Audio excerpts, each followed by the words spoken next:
SSLC physics ക്ലാസ്സിലേക്ക് ഒരിക്കൽ കൂടി എല്ലാ കുട്ടികൾക്കും സ്വാഗതം.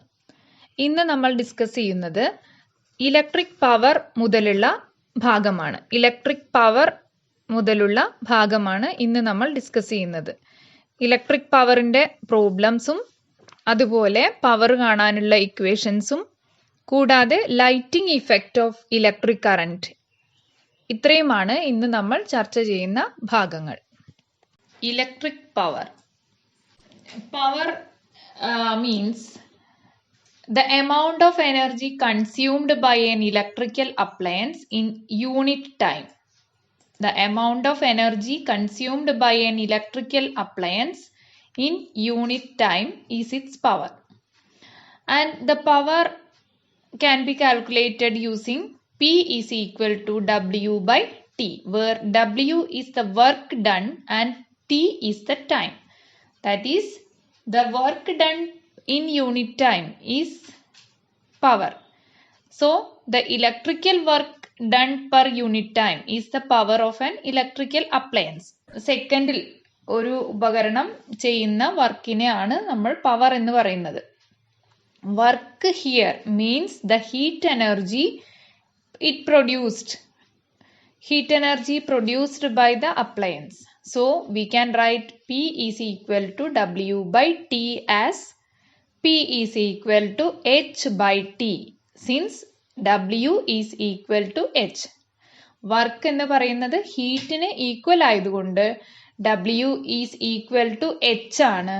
അതുകൊണ്ട് P is equal to H by T. What is the unit of power? The unit of power is watt.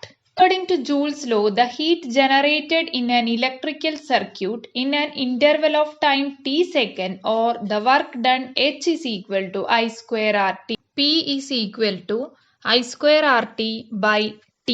Hence, H is I square RT. By cancelling T, we get P is equal to I square R. അങ്ങനെ പവറിനുള്ള ആദ്യത്തെ equation നമുക്ക് കിട്ടി. P is equal to I square R. Also, H is equal to V square by R into T. Heat കാണാനുള്ള രണ്ടാമത്തെ equation use ചെയ്തിട്ട് പവറിനുള്ള പുതിയ equation നമ്മൾ രൂപീകരിക്കുകയാണ്. H is equal to V square by RT. So, P is equal to H by T. That is, P is equal to V square by R into T divided by T. So, P is equal to V square by R. കൂടാതെ H is equal to IVT എന്നതാണ് മൂന്നാമത് നമ്മൾ Ohm's law apply ചെയ്ത് രൂപീകരിച്ച heat കാണാനുള്ള equation. So, by substituting, we get P is equal to IVT by P. IVT by T, that is I into V. So, we get the four equations for calculating power as P is equal to H by T, P is equal to I square R, P is equal to V square by R, and the last P is equal to IV.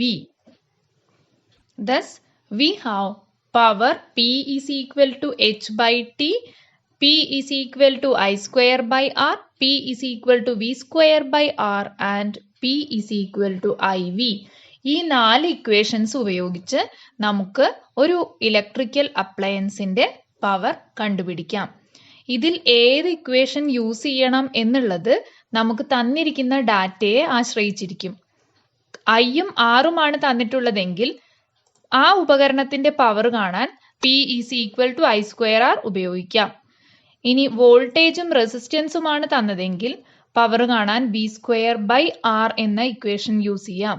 ഇനി കറന്റും വോൾട്ടേജുമാണ് തന്നിട്ടുള്ളതെങ്കിൽ P is equal to IV ഉപയോഗിച്ചാൽ മതി.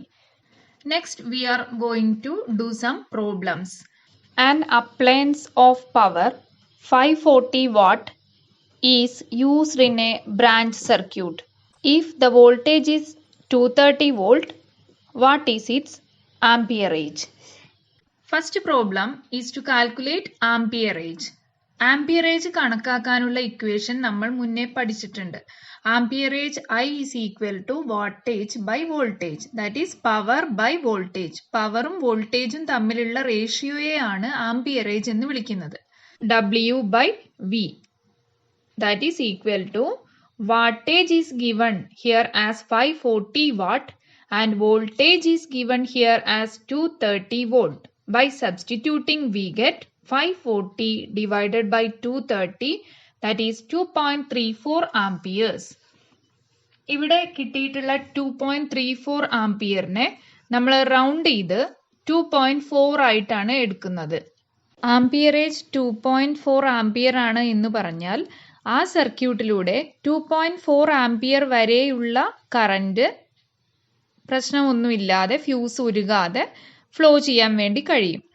അതിൽ കൂടുതൽ current സർക്യൂട്ടിലൂടെ flow ചെയ്താൽ fuse wire ഉരുകുന്നു, അങ്ങനെ circuit break ചെയ്യുന്നു, current break ആവുന്നു, അങ്ങനെ സർക്യൂട്ടിനെ ഉപകരണങ്ങളെയും രക്ഷപ്പെടുത്തുന്നു. അതാണ് ഫ്യൂസ് വയറിനെ നമ്മൾ സേഫ്റ്റി ഫ്യൂസ് എന്നുകൂടി വിളിക്കാൻ കാരണം. Next problem. A heating appliance has a resistance of 115 ohm. If 2 ampere current flows through it, what is the power of the appliance? ഈ ക്വസ്റ്റ്യനിൽ പവർ ആണ് കാൽക്കുലേറ്റ് ചെയ്യേണ്ടത്. പവർ കാണാൻ വേണ്ടി ഇവിടെ തന്നിട്ടുള്ളത് കറണ്ടും റെസിസ്റ്റൻസും ആണ്. ഐയും ആറും തന്നിരുന്നാൽ പി കാണാനുള്ള ഇക്വേഷൻ ഏതാണ്? P is equal to I square R. So P is equal to 2 square into 115, that is equal to 460 watt. അടുത്ത ചോദ്യം. A current of 0.4 ampere flows through an electric bulb working at 230 volt. What is the power of the bulb? ബൾബിന്റെ power കാണാനാണ് ചോദ്യം. 0.4 ampere കറന്റും voltage 230 വോൾട്ടും എന്ന് തന്നിട്ടുണ്ട്. ഐയും വിയും തന്നിരുന്നാൽ പവർ കാണാനുള്ള ഇക്വേഷൻ ഏതാണ്? P is equal to I into V. P is equal to I into V. So I is 0.4 ampere, V is 230 volt. So P is equal to 0.4 into 230, that is equal to 92 what.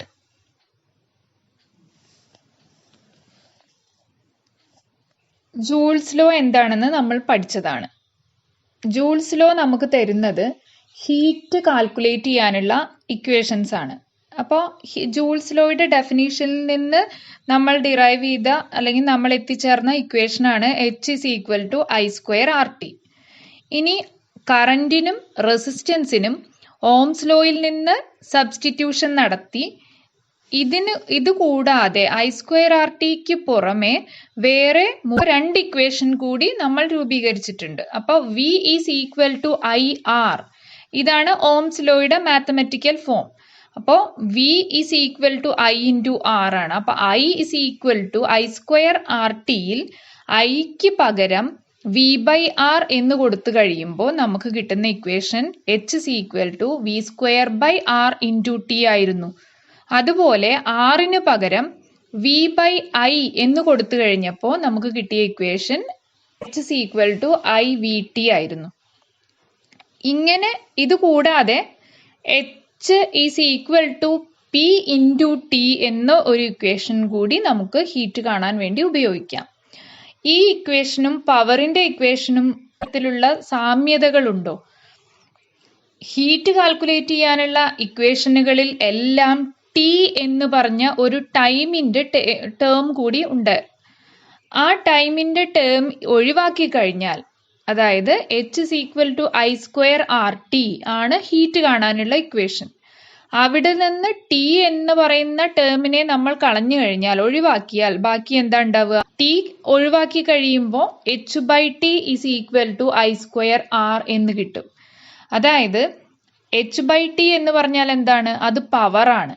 So P is equal to I square R, H is equal to I square R T.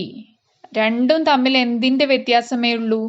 Time കൊണ്ട് multiply ചെയ്താൽ നമുക്ക് കിട്ടുന്നത് heat ആയിരിക്കും. പവറിന്റെ ടേമിൽ ഒന്നും ടൈമില്ല. കാരണം അത് പവർ എന്ന് പറയുന്നത് 1 സെക്കൻഡിൽ ചെയ്യുന്ന വർക്കിന്റെ അളവാണ്. അപ്പോൾ അതുകൊണ്ട് തന്നെ അവിടുത്തെ ടൈം എപ്പോഴും 1 സെക്കൻഡ് ആയിരിക്കും. അതുകൊണ്ട് ഈ 4 ഇക്വേഷൻസും പവറിനുള്ളതും ഹീറ്റിനുള്ളതും നന്നായി കമ്പയർ ചെയ്ത് പഠിച്ച് മനസ്സിൽ ഉറപ്പിക്കുക.